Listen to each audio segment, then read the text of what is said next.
નમસ્કાર મિત્રો, રાધે રાધે, જય શ્રી કૃષ્ણ, હર હર મહાદેવ. તો મહાદેવ ગયા અને એમના સુપુત્ર આજે પધાર્યા. આજે છે ગણેશ ચતુર્થી. મિત્રો બધાને હેપી ગણેશ ચતુર્થી. આજે છે ચોથ. તો આજનો વ્લોગ આપણે સ્ટાર્ટ કરીએ છીએ સવારના 9 વાગ્યાથી.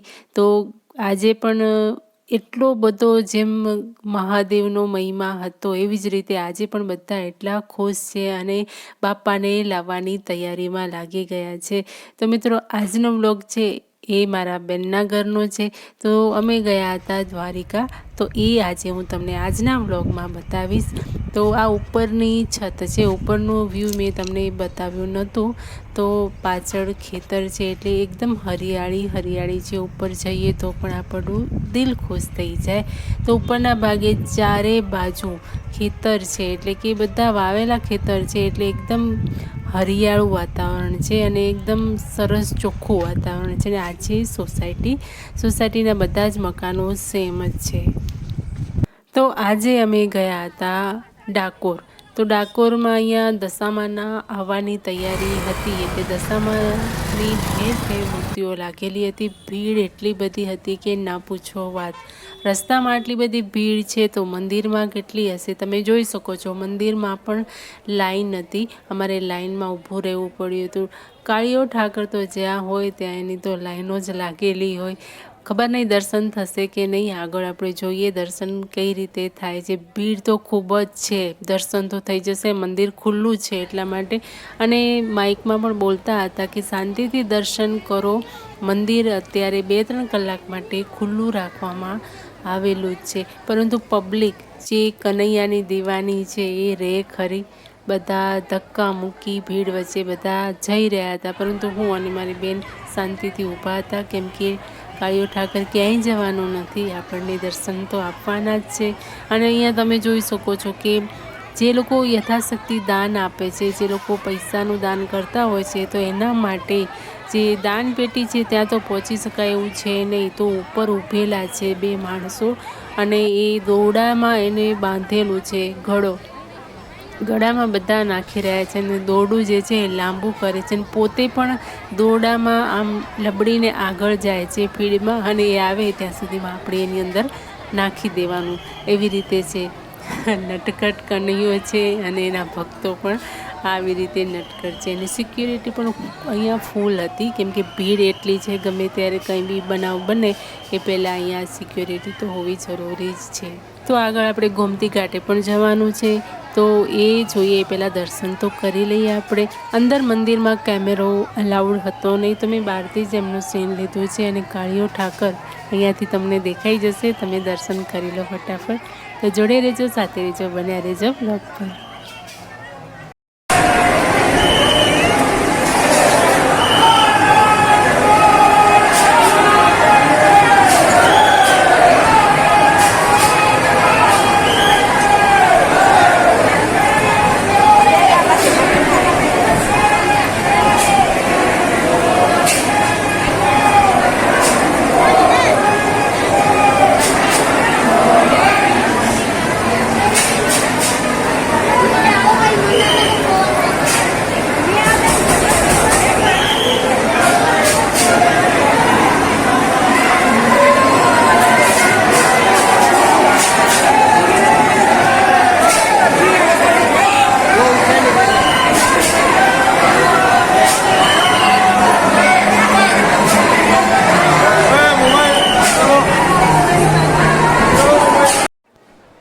તો દર્શન અમે કરી લીધા, શાંતિથી જ કર્યા. ઘણા લોકોને બહુ ઉતાવળ હતી, એ લોકોને આગળ જવા દીધા અને અમે બહાર શાંતિથી બેઠા હતા. દર્શન નંબર આવ્યો એટલે દર્શન કરીને અહીંયા બહાર આવ્યા.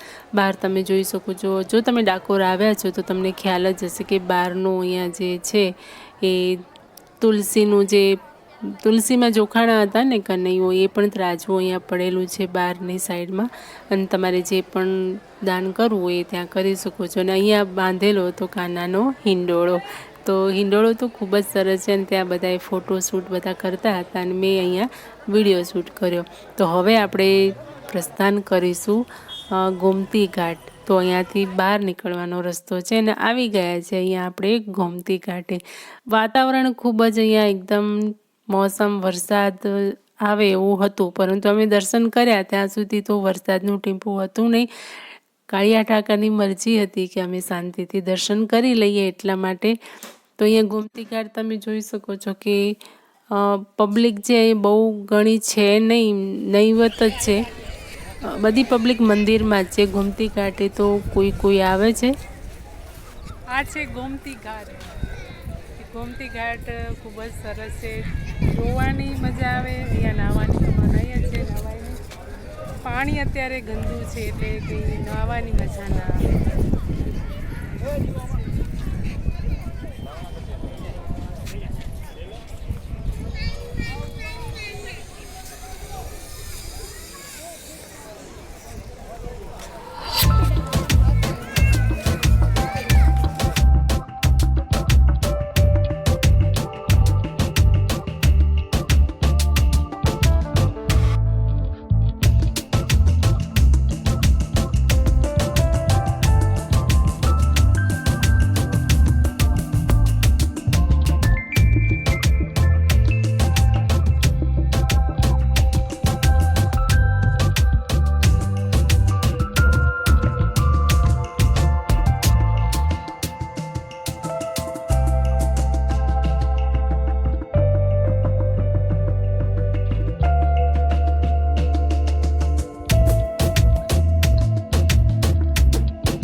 તો ડાકોર જઈને આવી ગયા. જૂના ઘરે હતા ત્યારે જ અમે ડાકોર ગયા એવું નથી, આ ઘરેથી જ ગયા હતા.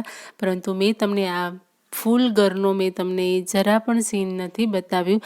તો અહીંયા અમે ફર્નિચર તો અહીંયા બધું થઈ ગયું છે, પણ સામાન નથી ગોઠવેલો. એ પહેલાં હું તમને બતાવી દઉં કે સામાન ગોઠવ્યા પહેલાં કેવું છે અને પછી કેવું દેખાય છે.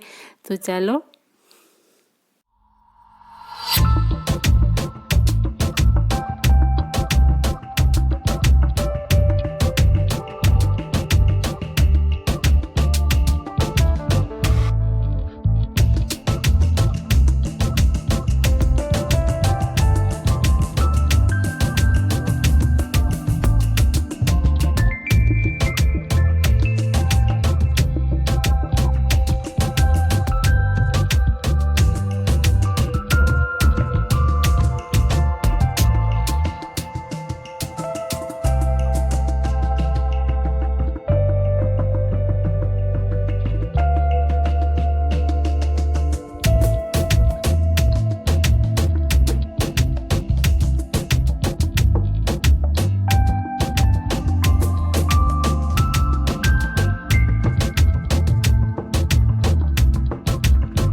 તો મિત્રો સામાન ગોઠવી લીધા પછી ઘરનો લુક કેવો લાગે છે હું આગળના વ્લોગમાં તમને જરૂરથી બતાવીશ. મિત્રો આજનો વ્લોગ તમને કેવો લાગ્યો?